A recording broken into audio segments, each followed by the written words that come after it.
하나님께서 지으신 모든 것이 선하다 그랬어요. 왜 선하냐? 하나님이 선한 분이시기 때문에 그랬어요.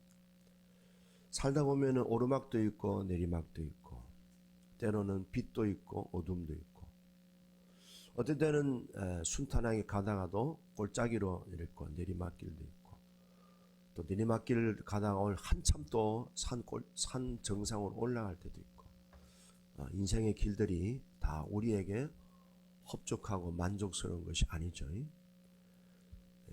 근데 만족스러울 때도 감사하지만 만족스럽지 않을 때도 그것이 하나님의 선하신 섭리가 있기 때문에 감사하라는 거죠.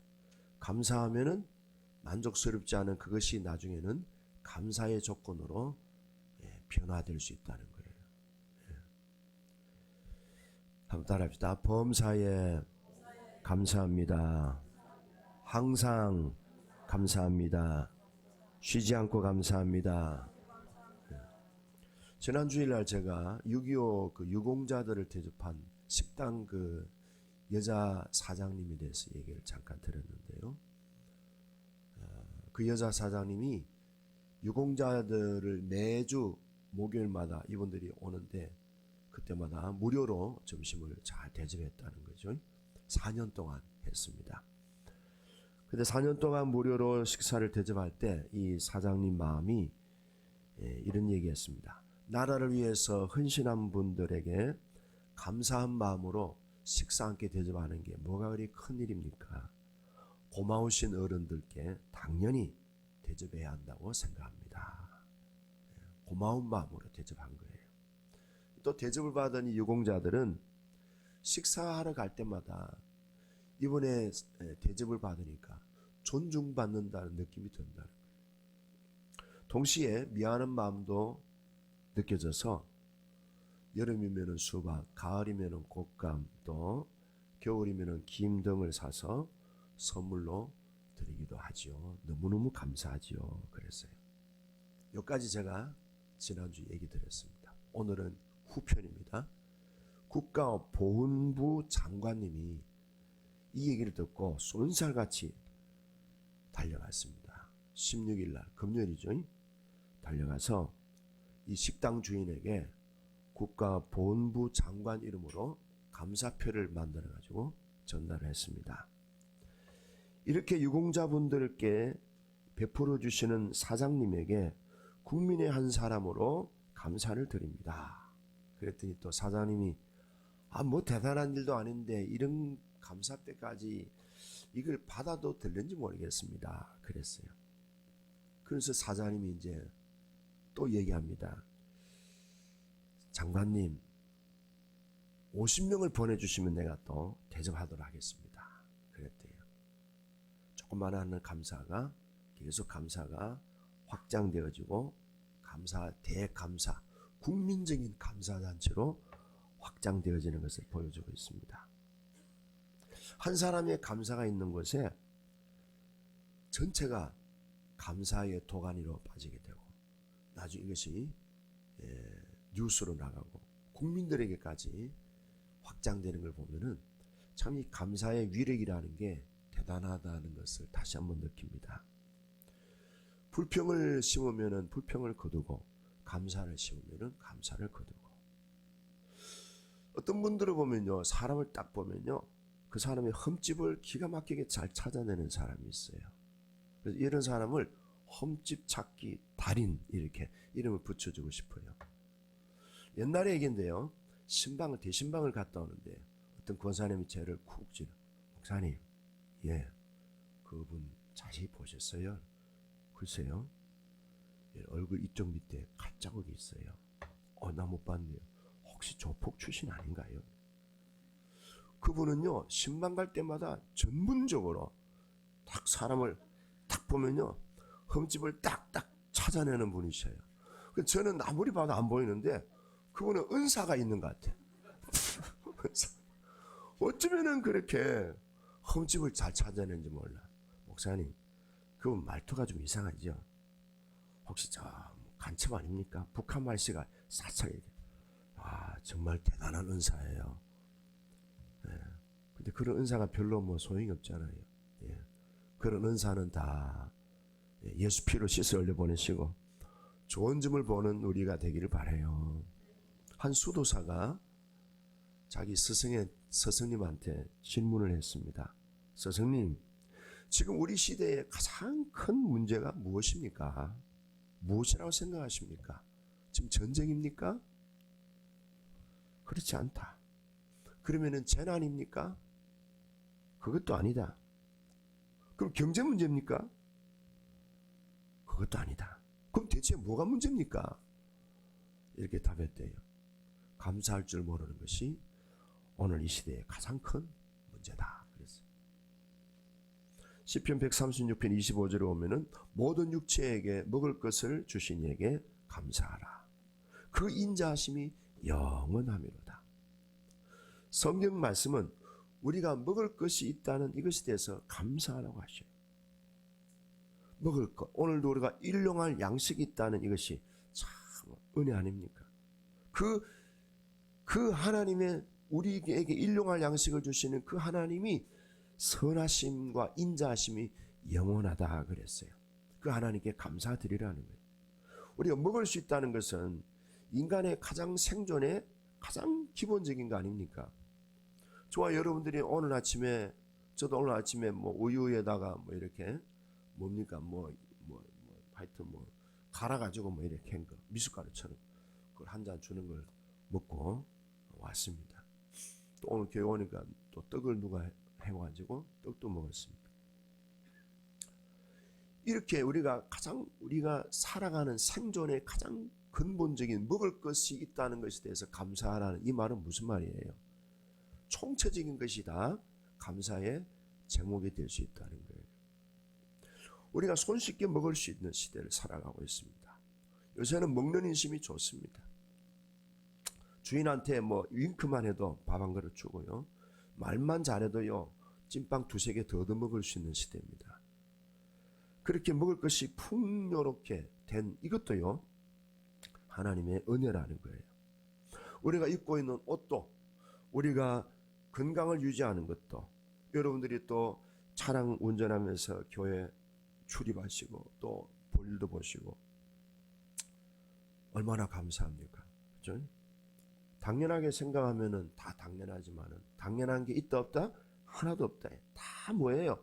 하나님이 허락하셨고 공급해 주셨고 하나님이 부어 주셔서 그걸 우리가 다 누리는 거예요. 저는 우리 몇몇 분들이 목사님 기도해 주세요. 뭘 기도해 드릴까요? 잠을 못 잔대.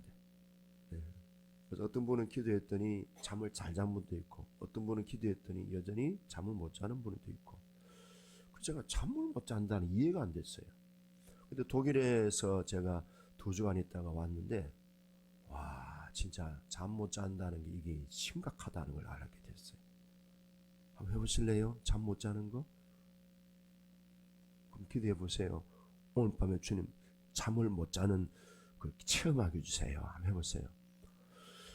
밤 10시에 누웠는데요, 1시, 2시, 화장실에 갔더니 3시, 6시까지 잠이 안 오더라. 와. 그 다음날 스케줄이 있는데. 그래도 들은 건 있어서 밖에 나가지고 뭐 달밤에 체조하고 그러지는 않았지만은 하여튼 누워서 지냈어요.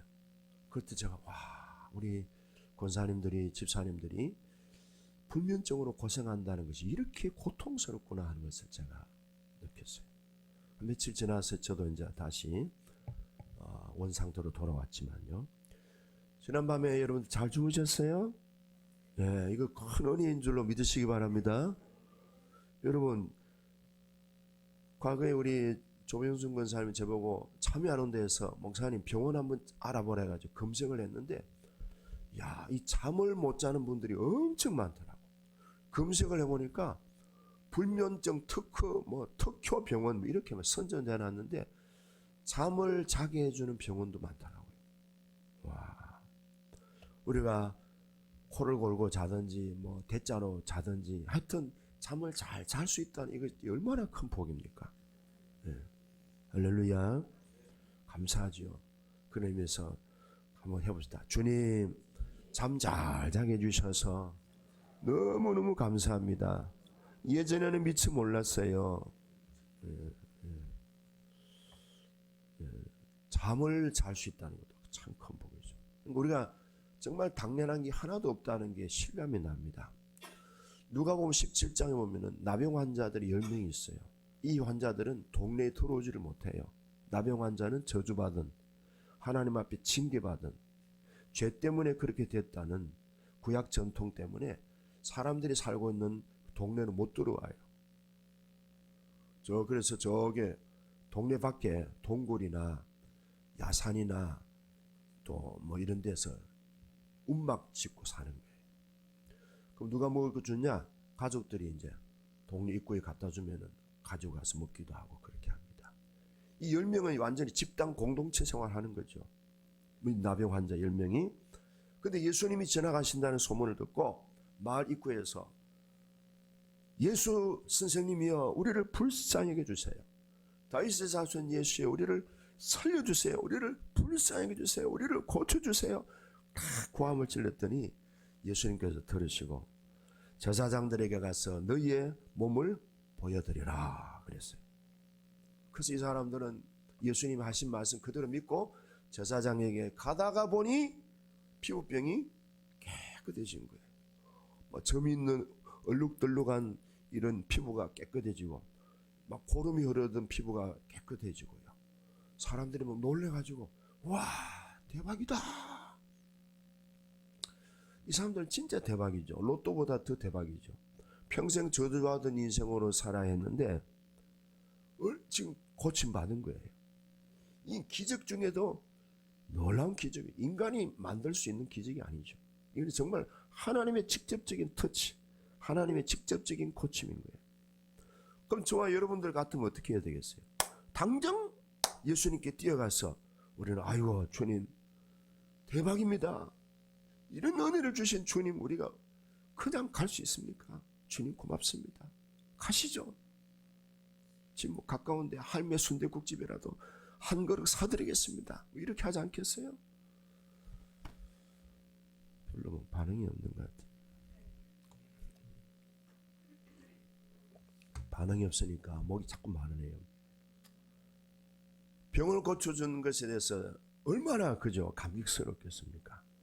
그래서 평생 불치병으로 정말 동네에 사회생활 할 수 없는 단절된 격리된 정말로 이 사람들은 사람들로부터 돌매질을 당할 수밖에 없는 저주받은 인생을 살던 사람들이 이제는 완전히 사회에 복귀하고 가정으로 돌아갈 수 있는 난치병이 고쳐졌잖아요. 얼마나 감동적입니까? 정말 저 같으면 여러분들 같으면 입 닦는 사람 한 명도 없을 거예요. 그죠? 옆에 가면 해장국집도 있고 옆에 가면 또 무슨 집? 곤드레 밥집도 있고요.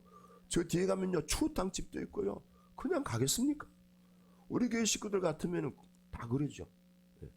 그런데 9명 가운데 딱 한 명만 예수님께 와서 아유 선생님 정말 이 은혜를 어떻게 다 갚아야 될지 모르겠습니다. 이 불치병이 나왔습니다. 저는 이제 가정으로 돌아갈 수 있습니다. 장가도 갈 수 있습니다. 아이고 예수님 대박입니다 하고 막 엎드려 막 큰 절을 했죠. 그때 예수님이 표정이 어땠을까요? 할렐루야 고맙다. 나는 추어탕 좋아하는데 가자 이랬겠어요? 예수님이 얼굴 표정이 어땠어요? 시무룩했어요. 네. 아버는 어디 갔노? 아버는 어디 갔니? 묻는 거예요. 10명이 고침받았는데 아버는 어디 갔노? 얼굴 표정이 얼마나 섭섭한 표정인지. 성경에는 안 나왔지만은 상상은 되죠? 거기 좀 끄떡끄떡하세요. 상상이 되죠? 예. 이뻐. 우리 수정이는 막 이렇게 웃으면서 반응을 해주니까. 자, 10명이 고침받았는데 9명이 없네. 근데 아까 얘기 드렸잖아. 이 나병에서 고침받았다고 하는 것은 일생일대의 대박의 사건입니다. 근데요, 한 명밖에 안 왔다는 것은 우리들에게 충격을 주는 사건입니다. 성경이 우리들에게 그걸 메시지를 주고 있는 거예요. 이렇게까지 감사가 너무 중동 지역의 사막보다 더 메말라 있다는 거예요. 우리에게 굉장히 의미심장한 내용이에요. 단순히 어떤 팩트를 우리들에게 전달해 주려고 하는 목적이 결코 아니에요. 10명이 깨끗한 받았는데 9명 어디 갔나? 어디 갔나? 하나님께 당신 외에는 영광 돌리러 온 사람이 없네? 그랬습니다. 제가 이 내용을 보면서 9명 어디 갔을까 생각하고 이제 그들 속에 신방을 갔습니다. 그래서 지난주 바빠가지고 목도 쉬고 했는데 신방을 갔어요. 중동 지역 이스라엘이니까 그죠? 근데 첫 번째 사람 만났어요. 당신 왜 감사 안 드렸어? 나 집병 걸려가 고침받았으면. 이런 얘기예요. 나는 원래부터 병이 심각하지 않았어요. 잠깐 그때 좀 피부에 염증이 생겼을 뿐이지 그 염증이 사라진 것 뿐이에요. 나 원래 나병 아니었어요. 나는 원래 몸이 체질이 잘 회복하는 편이거든요. 이 사람 이런 얘기 하더라고. 두 번째 사람을 신방 갔어요. 이분이 이런 얘기야. 제가요 이 병 고치려고 얼마나 내가 백방에 소문을 듣고 좋다는 약은 다 먹어봤어요. 고아 먹고 삶아 먹고 구워 먹고 튀겨 먹고 다 먹어봤어요. 근데요 그게 이제서 효과가 나타났는데 예수님의 그 타이밍하고 딱 일치돼 가지고 나은 거예요. 내 노력으로 나은 거예요. 세 번째 사람 신방 갔어요. 이 사람 왜 안 갔나 했더니 나는 병이 나은 건 너무 감사하게 생각하지. 근데 예수님이 제사장한테 보여주고 오라 해서 내가 제사장한테 보여주고 가다 보니까 집안 생각이 나서 집에 잠깐 내가 밥 한 끼 먹고 온다는 게 내가 못 왔어요. 네 번째 사람 신방 갔더니 그래요. 병이 나은 건 확실히 맞습니다, 목사님. 그런데 병 좀 나았다고 그렇게 호들갑 떨고 뭐 방방 뛰면서 막 나네 이렇게 사람이 그렇게 안 해도 되잖아요. 예수님 얼마나 점잖습니까? 밤중에 조용히 내가 예수님 찾아가서 감사 인사 드리려고 했습니다. 그게 좀 늦었습니다. 다섯 번째 사람. 병이 나은 건 확실히 나도 인정합니다. 근데 예수님이 늘 뭐 그런 감사 인사를 드리러 오나 안 오나 그거 예수님 보시는 분이 있습니까? 예수님 그런 변덕이 아닙니다. 그리고 예수님이 병 고쳐준 사람들 수천만 명이 됩니다. 그 중에 뭐 나 하나쯤 안 가도 예수님은 다 뭐 그렇고 그렇지 않습니까? 어떻게 해요? 나 하나쯤. 여섯 번째 사람은 신방 갔더니요. 아이고 나도 나은 거는 감사하죠. 근데요 제가 지금까지 맨날 노숙자 생활하다 보니까 몰골이 말이 아니었습니다. 내 몸이 너무 더러워가지고 일단 집에 가서 샤워 좀 하고 목에 때도 좀 벗기고 머리도 좀 내가 단정히 하고 그래도 예수님 만나면 예의를 차리고 가야 되지 않습니까? 그러다 보니 내가 늦었습니다. 일곱 번째 사람. 낫기는 다 나았습니다. 근데 나는 실정주의자입니다. 그게 확실한지 아닌지 좀 더 시간을 두고 경과를 보고 재발이 안 되면은 내가 그때 예수님한테 찾아가서 확실하게 감사 인사 드리려고 했습니다. 나는 원래 성격이 꼼꼼하거든요.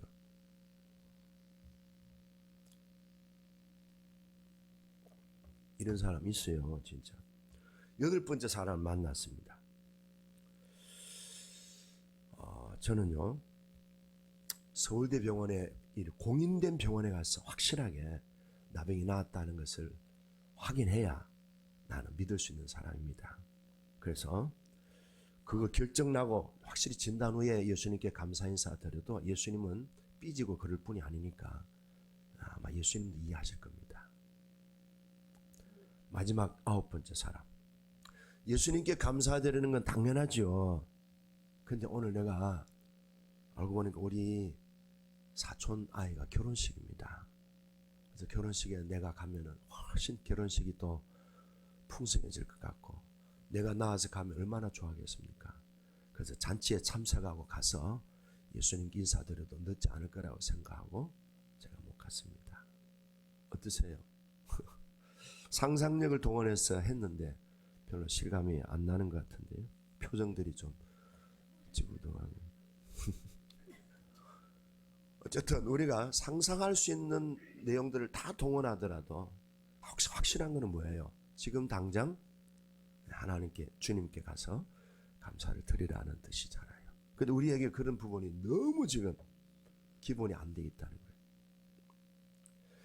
거예요. 10명의 환자 중에 한 명만 드렸다는 것은 10%도 괜찮은 것 같아요.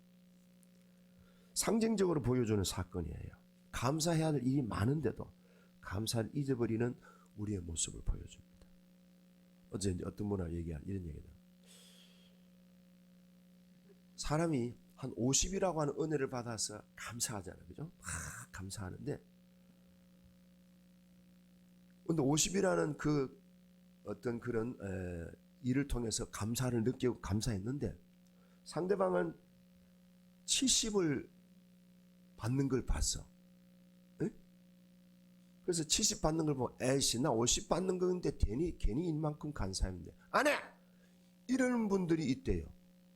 작은 빛 교회라고 하는 일. 자기가 옛날에 50 받은 거 싹 그냥 다 까먹어. 저는 왜 70 주고, 저는 왜 100 줘? 난 50밖에 안 주고. 비교하면서 감사를 완전히 그냥 망가뜨리고 감사를 잊어버리는 인간들이 저기 많대요. 다른 교회에 많다고 그러더라고. 그분이 딴 교회 다니거든.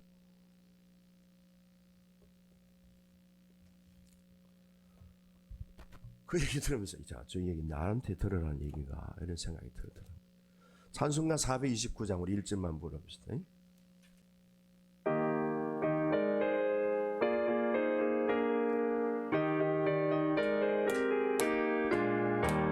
세상 모든 풍파 너를 흔들어 약한 마음 낙심하게 될 때에 내려주신 주의 복을 세워라. 주의 크신 복을 내가 알리. 받은 복을 세어보아라. 크신 복을 내가 알리라. 받은 복을 세어보아라. 주의 크신 복을 내가 알리라. 아멘. 하나님께서 지으신 모든 것이 선하다. 하나님께서 지으신 모든 것이 선하다. 어둠도 선한 것이고 빛도 선한 것이고, 하나님이 강도 바다도 겨울물가도 산도 들도 다 선한 거예요. 하나님이 선하신 분이시기 때문에 하나님으로부터 창조된 모든 피조 세계가 다 선한 거예요. 그러면 감사함으로 받을 수 있잖아요. 근데 우리는요, 내 입맛에 맞는 것만 싹싹 감사하고, 입맛이 안 맞으면 다 집어 던지고 내동댕이 치고, 불평하고 원망하고 감사하고 시기하고 질투하고 비교하면서. 근데 뭡니까? 감사함으로 받으면 버릴 것이 없다 그랬어요. 자, 질문 대답, 지금 헷갈리는 질문할 테니까 대답 잘 하셔야 돼요. 남들이 아멘 한다고 따라하지 마시고 분별력을 가지고 잘 하시기 바랍니다. 우리가 기도할 때에 선하신 하나님은 우리의 기도를 응답해 주실 줄로 믿습니다. 너무 긴장하지 마시고, 그렇다고 뭐 벌 주고 그런 거 아니니까. 우리가 기도할 때에 선하신 하나님은 응답해 주십니다. 아멘. 자, 그 다음에 두 번째 질문입니다. 이거 대답 잘 하셔야 돼. 조금 긴장해야 돼. 내가 기도할 때마다 내 기도하는 내용을 그대로 응답해 주실 줄로 믿습니다.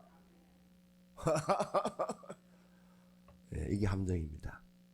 내가 감을 달라 하면 하나님이 감을 주시는 경우가 많아요. 근데 감을 달라 하는데 하나님이 사과를 주실 때도 있어요, 없어요? 이제 역시 우리 교회는 수준이 높아. 일부 예배 때는요, 전부 다 왕창 다 갚아버렸어 그냥. 역시 좀 수준이 다르네. 우리가 기도하는 대로 하나님이 다 그대로 안 주셔요.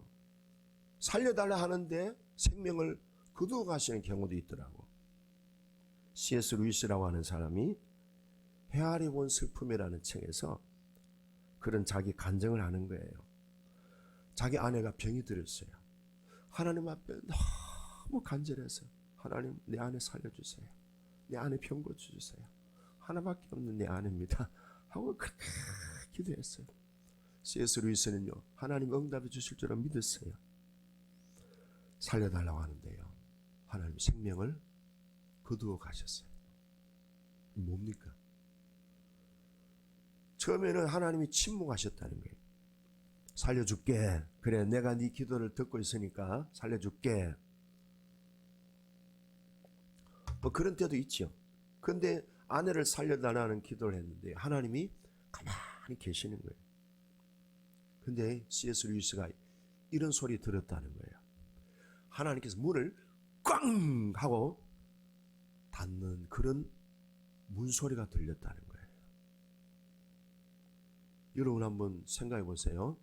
내가 집에 들어갔어요. 남편이 이제 직장 일 마치고 집에 들어가는데 문을 두드렸어요. 띵동 했더니 아내가 나오더니 누구요? 하고 나오더니 남편은 보는 사이에 그냥 문을 꽝 닫아버렸어요. 평소에 아는 부부인데도. 그것 여러분들 느낌이 어떻겠어요? 그렇게 들리더라 이 말이야. 그때 C.S. 루이스가요, 하나님이 나를 버리셨나? 하나님이 나를 사랑하지 않으시는가? 너무 헷갈리더라는 거예요. 아, 하나님이 안 계시는가? 시간이 지났어요.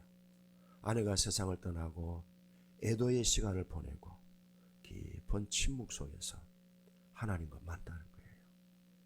그런데 그때 만난 하나님은 어떤 하나님이시냐?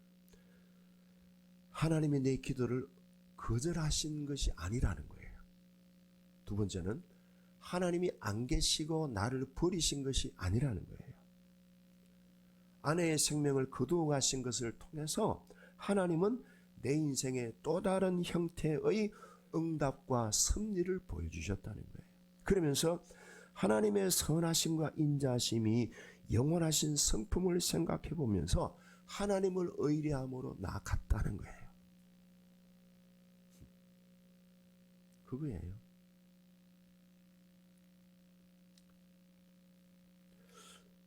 이제 며칠 전에 우리 딸하고 이제 대화를 나누는데요. 딸이 이러더라고. 아빠, 나는 언제까지 공부해야 돼? 너무 힘들다는 거예요. 언제까지 나 공부해야 돼? 속으로 아빠 미워하는 이런 마음이 딱 전달되는 것 같아요. 그래서 미안해. 아빠가 시원찮으니까 네가 그렇게 고생하는 것 같아. 어떻게 하지? 내가 그냥 너 뒷바라지 해줄까? 가서? 싫어. 그래서 그럼 이렇게 기도하자. 빨리 네 고생을 끝내도록 기도해 줄게. 하더니 이런 얘기하자. 아빠, 고생을 끝내고 안 끝내고 이게 중요한 게 아니고 신실하시고 선하신 하나님을 계속 따라가는 게 중요한 거야. 그럼 그렇게 살면 되잖아. 네가. 지가 질문을 넣고 지가 답을 하더라고. 큰애가 그래 맞아. 하나님이 응답해 주시든 응답해 주시지 않든 내 마음에 들든 안 들든 하나님의 선하신 인자하심을 믿고 그냥 한 걸음 한 걸음 또 하루하루 살아가는 그것이 신앙의 현장이다. 그래, 나도 네 그 말에 동감한다 그랬어요. 때때로 우리는요 신앙의 흔들림을 경험합니다. 아브라함이 75세에 부름을 받았잖아요. 근데 10년 딱 됐는데요 헷갈리는 거예요. 하나님이 안 주시는 것 같아. 에이, 근데 내가 헛소리 들은 거 아니야? 만약에 들었다 치더라도 그럼 10년이 지난 이때에 내가 할 수 있는 게 뭘까? 그렇지.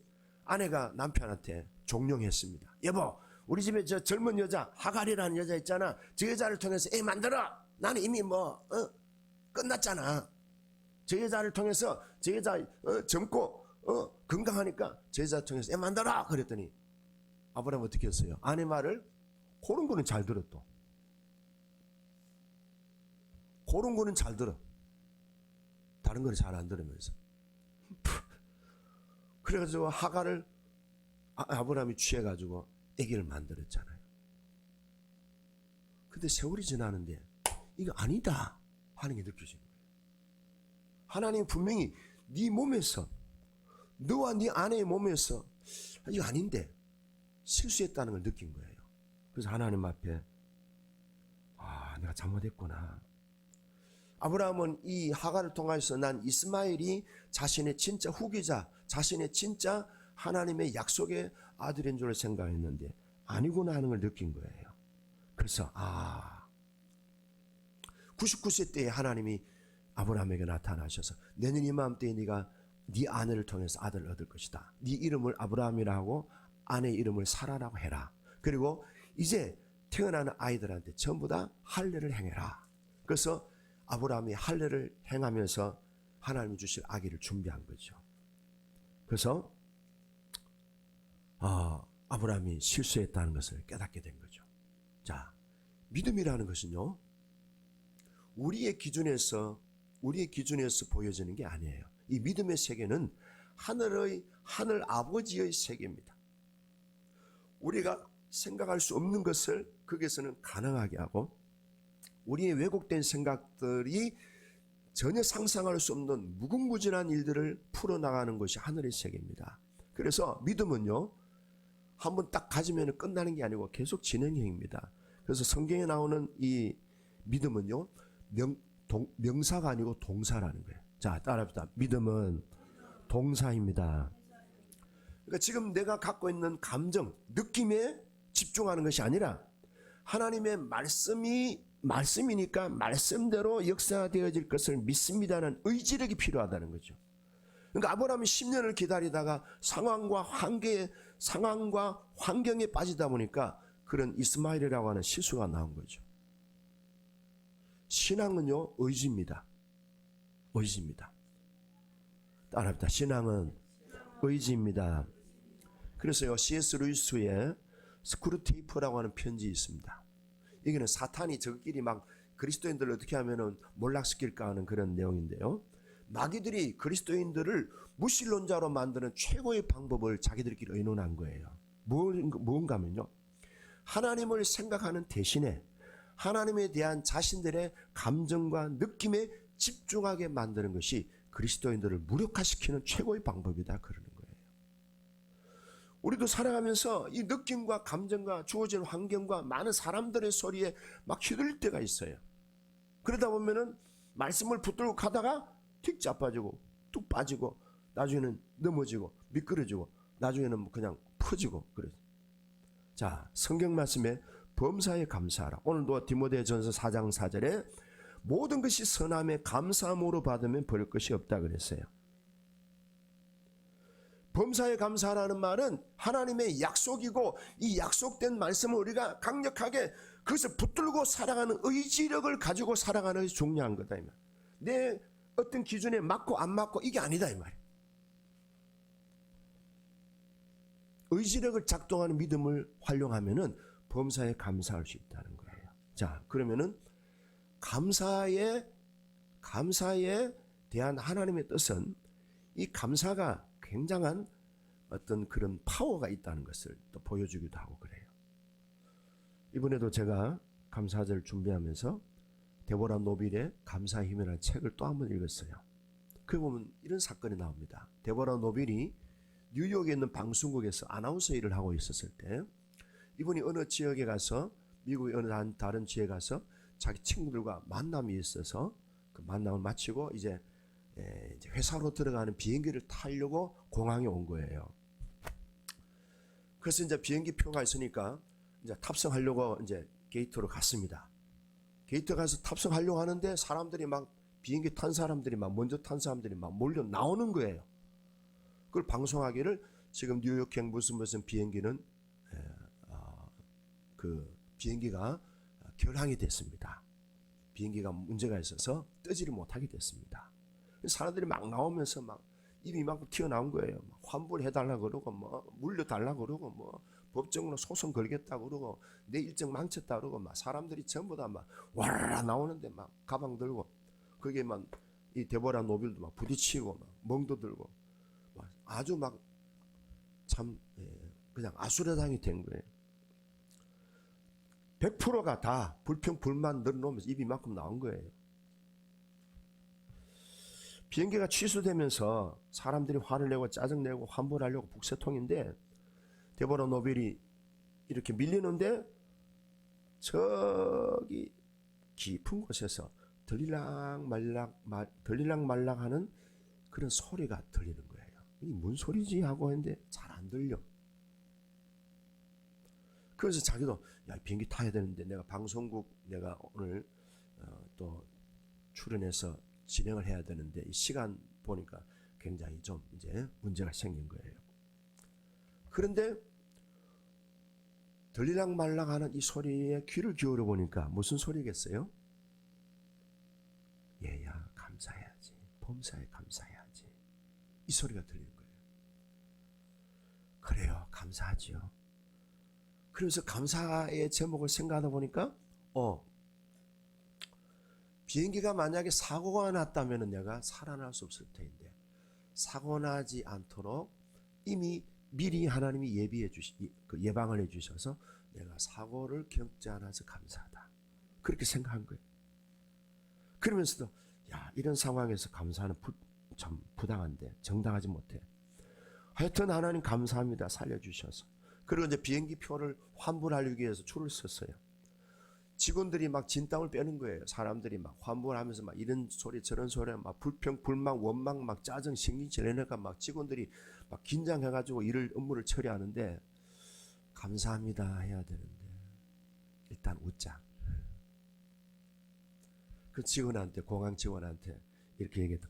고마워요. 이렇게 신속하게 일을 처리해 주셔서 비행기에 문제가 있는 모양인데 이렇게 했다고 사고 났으면은 더 끔찍했겠어요.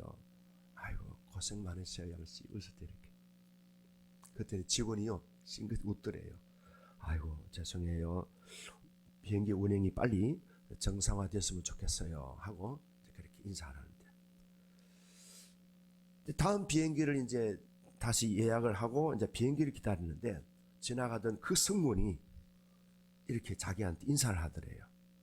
혹시 지금 우리가 여기 개인 비행장에 가는 개인 비행기가 있는데 그걸 탈 수 있으면 당신 같이 갈 수 있으면 좋겠다. 그랬는데 이 개인 비행기는 비싸니까 저게 좀 곤란하다고 정말 고맙다고 내가 기다리는 비행기를 타고 갈게요. 그래서 기다리는 비행기를 찾기 위해서 게이트로 향하여 움직이는데 너무 멀어가지고 정말로 막 뛰다가 완전 녹초될 정도로 이제 자기 비행기 갔대요. 근데 좌석이 없대요. 마음이 막 그냥 속상했지만은 또 들려오는 거예요. 감사해야지 범사에 감사해. 그래 여기까지 왔으니까 아이고 운동 하나 잘했다. 그래 감사하다. 그래 생각하고 있는데 어떤 또 승무원이 가더니 여기 뉴욕 공항 가까운 인근 공항에 가는 비행기가 출발하는데 좌석이 딱 하나 남았습니다. 그랬더니 이 데보라 노빌이 이것이 감사의 힘인가? 그래서 정말이에요? 네. 내가 빨리 전화할 테니까 비행기 지금 이륙하기 직전이니까 조금 기다려달라고 전화할 테니까 빨리 뛰어가 보세요. 지금 빨리 뛰어가고 있는 손님 한 분이 계신다고 내가 전화해 놓을 테니까. 그래가지고 막 빨리 뛰어갔습니다. 가니까 화장실 옆칸 33T라고 하는 좌석이 하나 있었어요. 그 좌석에 앉아가지고 일과를 잘 끝냈다는 거예요. 전천후 감사. 오늘 이제 얘기를 드리려고 하는 것은요. 말씀에 대한 믿음을 가지고 의지력을 가지고 가자는 거예요. 내 느낌이나 상황이나 환경이 기준이 되지 말고 말씀이 기준이 돼서 범사에 감사하라 했으니까 그렇게 감사하자. 황성주 박사 얘기하고 이제 마치겠습니다. 황성주 박사가 절대감사라는 책에서 그런 얘기했습니다. 감사가 넘치게 하려면은 나에게 굉장하게 나에게 섭섭하게 한 사람, 나에게 굉장히 상처를 준 사람들에 대해서도 감사하자. 그러면서 이분이 첫 번째 감사가 어린 시절에 너무 가정폭력으로 독재자 행세를 했던 아버지에 대해서 감사합니다. 그랬대요. 그 아버지가 그렇게 술 먹고 어머니를 많이 때렸대요.